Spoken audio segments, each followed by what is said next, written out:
Les mercredis Montréal Autoprix. Tous les participants sont gagnants. Un wipe-out qui secoue toute une industrie.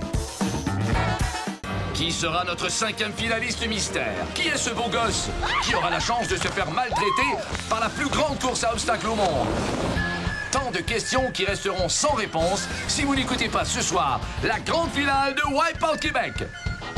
Ils étaient une vingtaine au début de l'aventure. Ils ne sont plus que 5 à pouvoir mettre le grappin sur notre bourse de 5 000 $.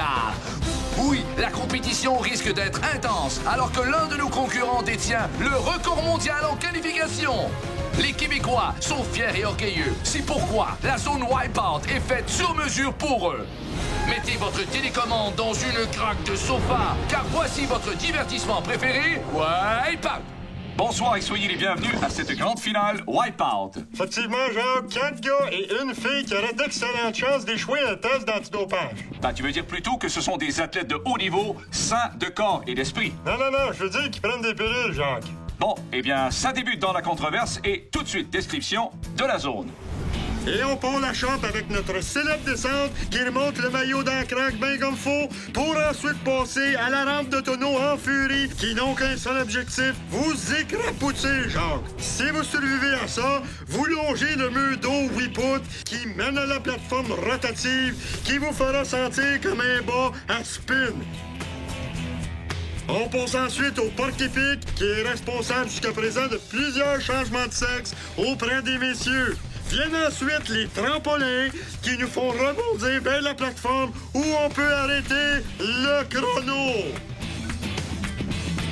Et comme à l'habitude, un 5e concurrent vient de s'ajouter à la finale avec le choix de la dernière chance, Jacques. Ma femme m'a donné une dernière chance et je l'ai manqué, Jacques. Ah, voilà ce qui arrive. Oui, merci à vous. Et cette semaine, le gagnant qui devra choisir la 5e personne pour la zone Wipeout est le 3e gagnant de l'étourdisseur, Nathan Crockford. OK. Nathan, qui as-tu choisi? Bon, ben, il va falloir que je pense un peu plus stratégiquement. Comme première chose, je vais faire Caroline Saint-Jacques. Caroline t'a tout donné pour te rendre dans la zone Wipeout. Tu dois être déçue. Un petit peu, là, mais ça valait la peine de l'essayer, en tout cas. Ouais. Ben, écoute, on a une bonne nouvelle pour toi. Remercie Nathan. Il t'a choisi. Tu passes dans la finale Wipeout.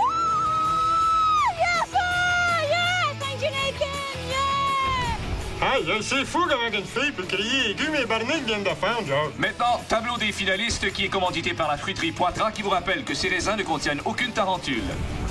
Alors, on retrouve Nathan Crockford de Montréal, Louis Desrochers de Loretteville, François Poirier de Montréal, Luc Beauchemin de Drummondville et Caroline Saint-Jacques de Laval.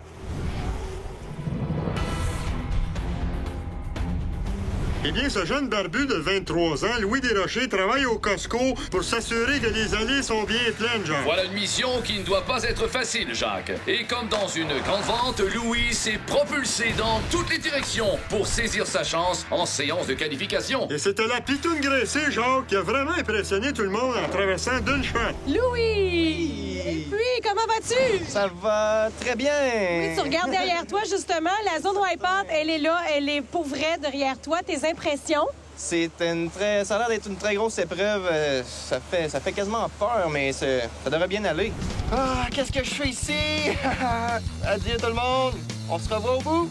Et Louis qu'on voit au bord du gouffre. Voyons comment il va survivre à cette chute de 7 étages. C'est vraiment beau, les feux d'artifice, Jacques. Hein? Dans mon temps, par exemple, moi, c'était des lance-roquettes de la Deuxième Guerre mondiale qui m'étaient. Et Louis qui fait son chemin vers la rampe de tonneaux. Et les tonneaux qui font leur chemin sur Louis. Aïe, il devrait pas se faire marcher de même sur le dos, genre. Et là, il évite de justesse un embouteillage monstre. On lui rappelle de sauter par-dessus le tonneau et non pas de s'en débarrasser. Ça sent les pénalités, Jacques. Ça me rappelle dans mon temps, genre, quand Jackie Wallet avait tracé boule rouge avec un 2x6. Et ça va plutôt rondement pour Louis, déjà rendu à la rotative. Ça va vraiment aller rondement dans ce cas-ci, Jacques.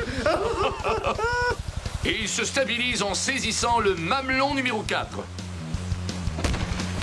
Et comme moi matin, il est passé tout droit, Georges. Sa barbe s'égoutte bien, Georges. Hein? Et tout près des 2 minutes 30, le voilà à son deuxième essai. Oh yes! Et la deuxième fois s'avère la bonne maintenant. Le voilà au porc épic que peu de gens ont traversé la première fois. Et il répond bien aux statistiques. Faudrait que le monde comprenne, genre, que ça donne pas grand-chose de s'accrocher à un pic-pic. Et Louis qui utilise une autre méthode, moins efficace que la précédente. Ah, si. Vas-tu l'avoir, là, fini? Elle bouge plus. Ça sent l'inquiétude dans sa face, genre.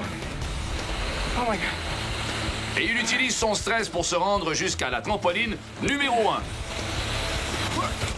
Il s'accroche au deuxième. Oh my God. Un dernier saut. Oh! Et une autre fracture de l'entrejambe, alors qu'il rebondit violemment sur le coin de la plateforme. Je m'attends pas de regarder ça, genre. Non, mais faut pas rire du malheur des autres, mais là, faudrait qu'il nous donne une chance, là. Et cette bourde fait mal à son chrono, alors qu'il dépasse la barre des 5 minutes 30.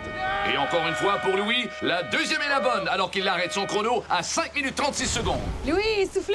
Vraiment trop.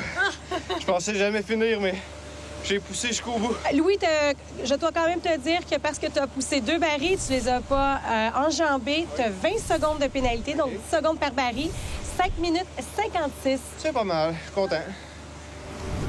Et effectivement, cette manipulation par Louis des tonneaux lui coûte une pénalité de 20 secondes. Ah, il faut sauter, mais pas toucher, genre. Comme disait Denise Bombardier, eh bien, restez à l'écoute alors que François Poirier et Caroline Saint-Jacques attendent la zone Wipeout.